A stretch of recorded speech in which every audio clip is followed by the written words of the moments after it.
नमस्कार दोस्तों, स्वागत है आप सभी का आपके अपने YouTube चैनल में जिसका नाम है बोर्ड एग्जाम हेल्प। हम लोग NCERT कक्षा 10 के मैथमेटिक्स का सोल्यूशन प्राप्त कर रहे हैं। एक्सरसाइज चल रही है 1.2 जो कि रियल नंबर यानी कि वास्तविक संख्याओं से रिलेटेड है। तो यहाँ पर हम लोगों ने लिखा एक्सरसाइज 1.2 और ये हो गया आपका रियल नंबर्स।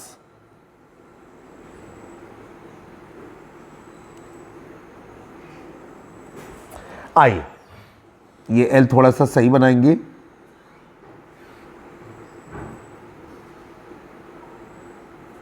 Real numbers. अब यहां पर आ गया क्वेश्चन नंबर 4 आपके सामने आपकी स्क्रीन पर। सवाल क्या कह रहा है? सवाल आपसे कह रहा है कि HCF, यहां पर हम लोगों ने लिखा HCF, ये जो है दो संख्याएं हैं 306 और 657, मतलब 306 और 657 का HCF निकाला गया है, मासापा निकाला गया है, वो आ गया 9। और कह रहे हैं कि इनका LCM ज्ञात करना है 306 का और 657 का। Question mark. चले भाई, सवाल बहुत अच्छा है। सबसे पहले कि ये जो प्रतीकात्मक तौर पे सवाल दिया गया है ये क्या कह रहा है इसके बारे में लिखना बहुत ज़्यादा ज़रूरी है। तो यहाँ पर हम लोग लिखेंगे कि 306 हुआ 657 का मासापा बराबर 9।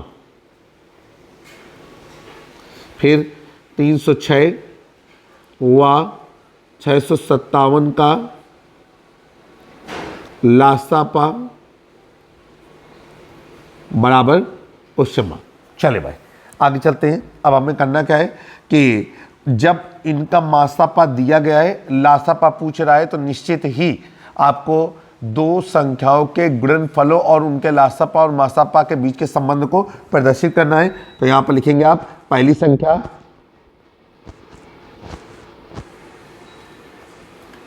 बराबर 306, दूसरी संख्या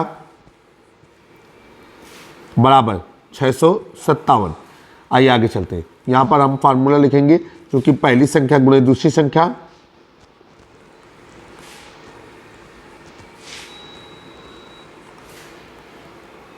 बराबर, अभी हो गया आपका लासापा गुणे मासापा।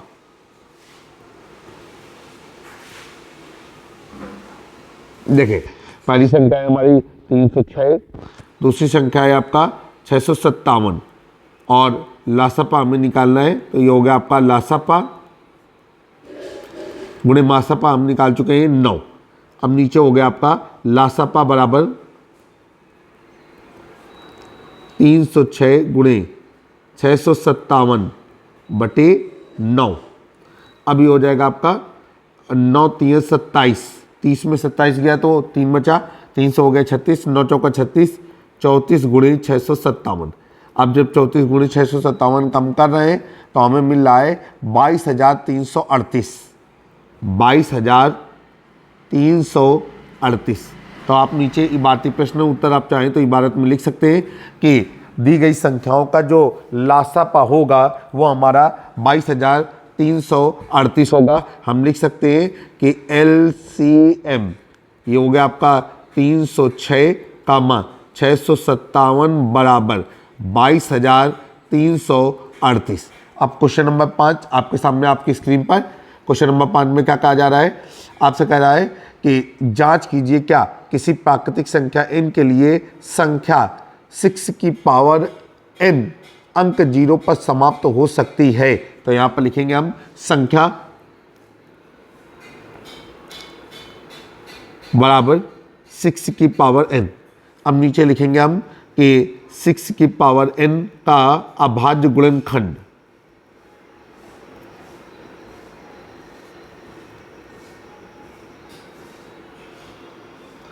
और जब हम इनका अभाज्य गुणनखंड करते हैं तो 2 3 6, 2 गुणे 3 की घात n। ठीक है।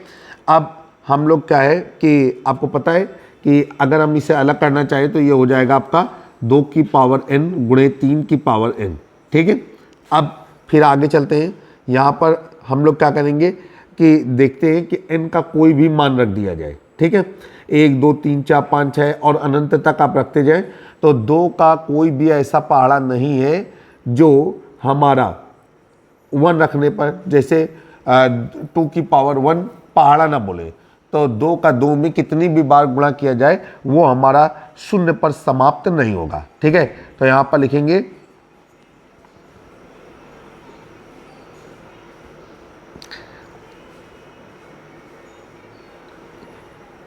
एक तो ये तर्क हो गया, और ऐसे ही 3 के ऊपर n का कोई भी मान रखेंगे तो वो जैसे 3 की पावर 1, 3 की पावर 2, 3 की पावर 3, 3 की पावर 4, तो 3 एकम 3, 3 गुणे 3 9, 3 गुणे 3 गुणे 3 27, ऐसे ही करते चले जाएंगे। तो कभी भी कोई ऐसी स्थिति नहीं आएगी जब वो शून्य पर समाप्त हो जाए। तो जब 2 की पावर n का कोई भी मान रखने पर शून्य पर समाप्त नहीं हो रही है, 3 की पावर n का कोई भी मान रखने पर शून्य पर समाप्त नहीं हो रही है, तो इसका मतलब ये है कि 6 की पावर n भी n का कोई मान रखने पर शून्य पर समाप्त नहीं होगी। एक लॉजिक तो ये हो गया। दूसरा लॉजिक ये हो गया कि एक नियम होता है कि कोई संख्या तभी शून्य पर समाप्त हो सकती है जब उसका अभाज्य गुणनखंड 2 इंटू 5 की होल पावर n के रूप में होता है। ठीक है, इसको हम लोग फैक्ट बना करके आगे सवाल को बढ़ाएंगे। तो दूसरा लॉजिक ये होता है जो अभी अभी आपको बताया, तो यहाँ पर लिखेंगे हम जानते हैं कि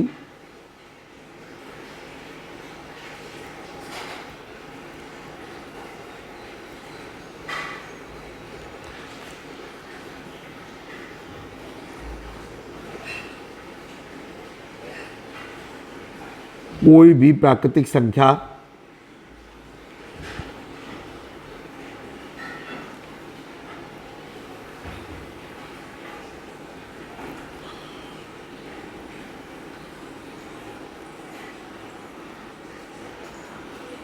शून्य पर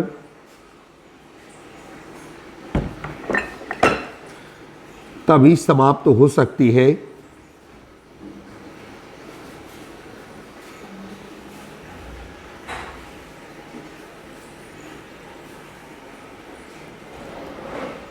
जब उसके अभाज्य गुणनखंड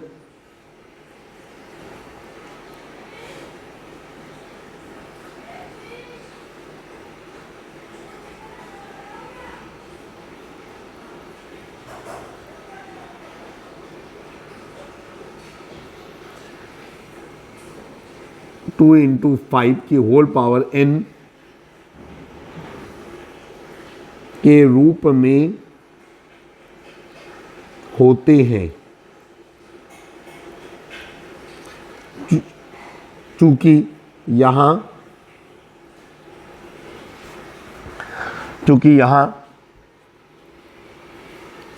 अभाज्य गुणनखंड तार्किक सवाल था, क्योंकि यहाँ अभाज्य गुणनखंड 2 इंटू 3 की पावर n के रूप में है,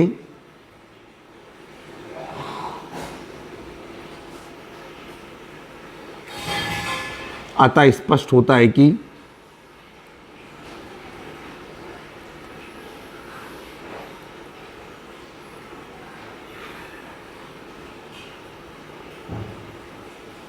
सिक्स की पावर n के किसी भी मान के लिए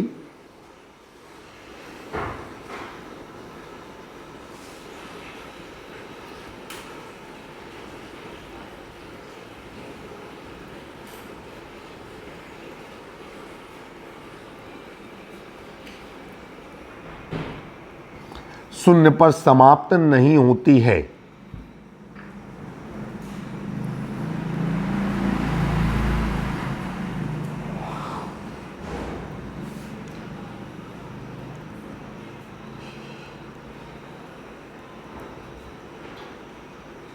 ये आपका तार्किक जवाब था जो आपने अपने तर्क के माध्यम से पूर्ण कर लिया। ठीक है, आइए आगे चलते हैं। अब हम लोग बात करेंगे क्वेश्चन नंबर किसकी 6 की। क्वेश्चन नंबर 6 आपके सामने आपकी स्क्रीन पर। क्वेश्चन नंबर 6 क्या कह रहा है? कह रहे हैं कि व्याख्या कीजिए कि 7 गुणे 11 गुणे 13 धन 13 और 7 गुणे 6 गुणे 5 गुणे 4 गुणे 3 गुणे 2 गुणे 1 धन 5 भाज्य संख्याएं क्यों हैं? ठीक है, आ जाइए भाई। तो यहाँ पर लिखेंगे सबसे पहले कि 7 गुणे 11 गुणे 13 धन त्यारा, ठीक।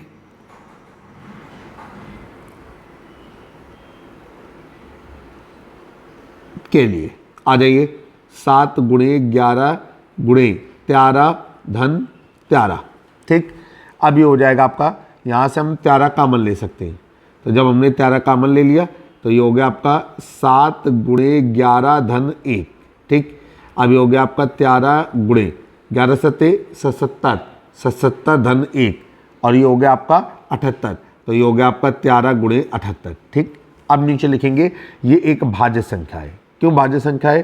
क्योंकि इसमें एक के अलावा अन्य 2 गुणनखंड और आ रहे हैं, जबकि अभाज्य संख्या की परिभाषा होती है कि एक और उस स्वयं संख्या के अतिरिक्त अन्य कोई गुणनखंड नहीं होना चाहिए। तो यहाँ पर लिखेंगे कि अतः स्पष्ट है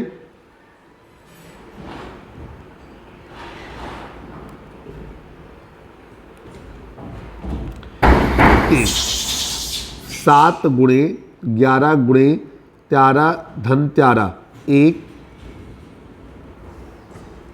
भाज्य संख्या है,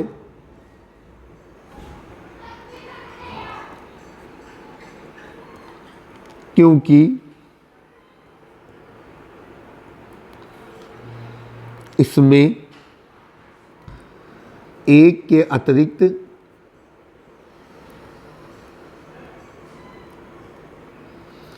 अन्य 2 गुणनखंड संभव हैं।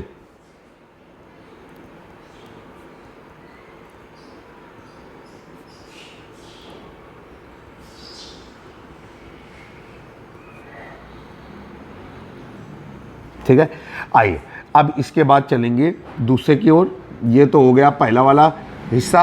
अब दूसरा है आपका 7 गुणे 6 गुणे 5 गुणे 4 गुणे 3 गुणे 2 गुणे 1 और धन 5 के लिए। तो ये हो गया 7 गुणे 6 गुणे 5 गुणे 4 गुणे 3 गुणे 2 गुणे 1 धन 5। यहाँ से हम कॉमन ले लें 5, और ये हो जाएगा आपका 7 गुणे 6 गुणे 4 गुणे 3 गुणे 1 और धन 1। अब ये हो गया आपका 5 गुणे फिर सचंग 42 और 4 3 12। अब 42 गुणे 12 करेंगे तो और 12 कम 12, तो ये हो जाएगा 42 गुणे 12 गुणे 1, तो ये हो जाएगा आपका 1008, ठीक है। और धन 1 ये हो गया आपका 5 गुणे 1009। यहाँ पर भी वही मैटर पड़ रहा है कि इसमें ये एक भाज्य संख्या है, क्योंकि एक के अतिरिक्त अन्य 2 गुणनखंड और भी पड़ रहे हैं, जिनमें से एक गुणनखंड है 5 और एक गुणनखंड है 1009। तो यहाँ पर लिखेंगे अतः स्पष्ट है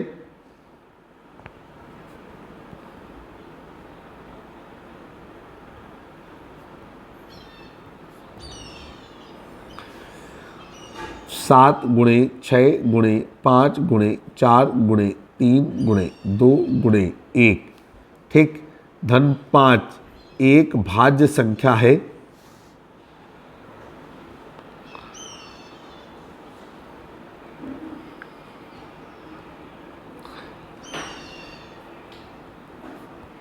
क्योंकि एक के अतिरिक्त अन्य 2 गुणनखंड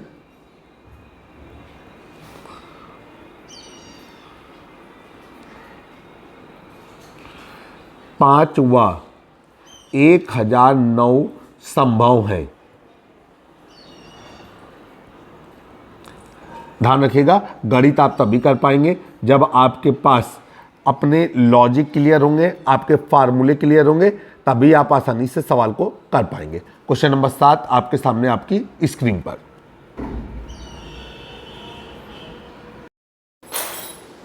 क्वेश्चन नंबर 7 आपके सामने स्क्रीन पर। किसी खेल के मैदान के चारों ओर एक वृत्ताकार पथ है।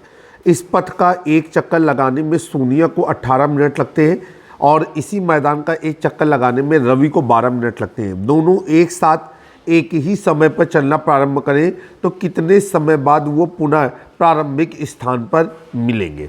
तो यहाँ पर सबसे पहले लिखेंगे सोनिया द्वारा मैदान का चक्कर लगाने में लगा समय, और वो है 18 मिनट। तो नोट डाउन किया, सोनिया द्वारा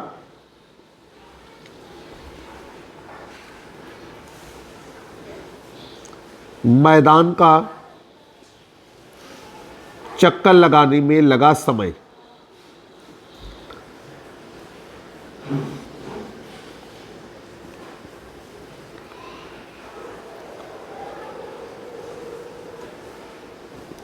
और ये हो गया हमारा 18 मिनट। फिर रवि द्वारा मैदान का चक्कर लगाने में लगा समय, और ये हो गया हमारा 12 मिनट। अब कह रहे हैं दोनों एक ही स्थान से चलना प्रारंभ करते हैं, पुनः कितने समय बाद वो मिलेंगे। तो ध्यान रखिएगा, ऐसा कई बार होगा, अगर वो लगातार चक्कर लगाते रहे तो ऐसा कई बार होगा जब वो उसी प्रारंभिक बिंदु पर मिलेंगे। लेकिन जब वो पहली बार मिलेंगे तो वो हमारा क्या होगा कि न्यूनतम समय होगा। ठीक है, न्यूनतम समय मतलब पहली ही बार, पहला चक्कर, तो वो न्यूनतम समय में वहाँ पर मिलेंगे, ऐसा हम मान करके चलते हैं।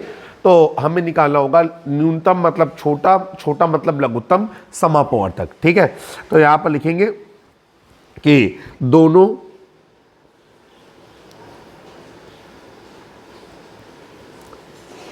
प्रारंभिक बिंदु से दौड़ना प्रारंभ करते हैं,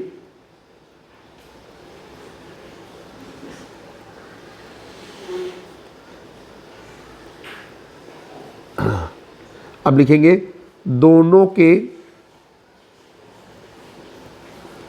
पुनः प्रारंभिक बिंदु पर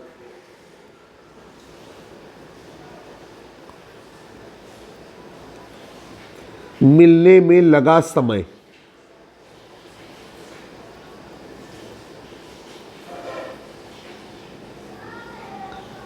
और ये हो जाएगा आपका 18 व 12 का लासापा। ऐसा क्यों हुआ है, हमने आपको बताया है कि जब वो पहली बार मिलेंगे तो लघुत्तम समय मतलब कम से कम समय लेकर के मिलेंगे। आ जाइए, अब लासापा निकालते हैं। हम किसी भी विधि का इस्तेमाल कर सकते हैं। हमने यहाँ पर लिखा 12 का मा 18। ठीक, अभी हो गया आपका 2 छक्का 12, 2 नहीं 18, 2 3 6, और ये 9, 3 एक कम 3, 3 3 9, 3 एकम 3, 3 एकम 3। अब ये हो गया आपका 18 व 12 का लासापा बराबर 2 गुणे 2 गुणे 3 गुणे 3, 3 3 9, 9 दूनी 18, 18 दूनी 36, और इकाई क्या लगा देंगे 36 हुआ। अब यहाँ पर लिखेंगे अतः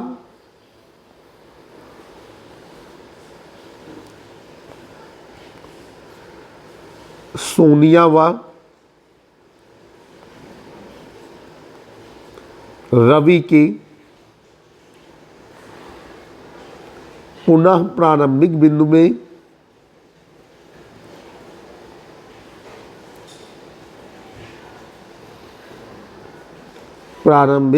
में मिलने में लगा समय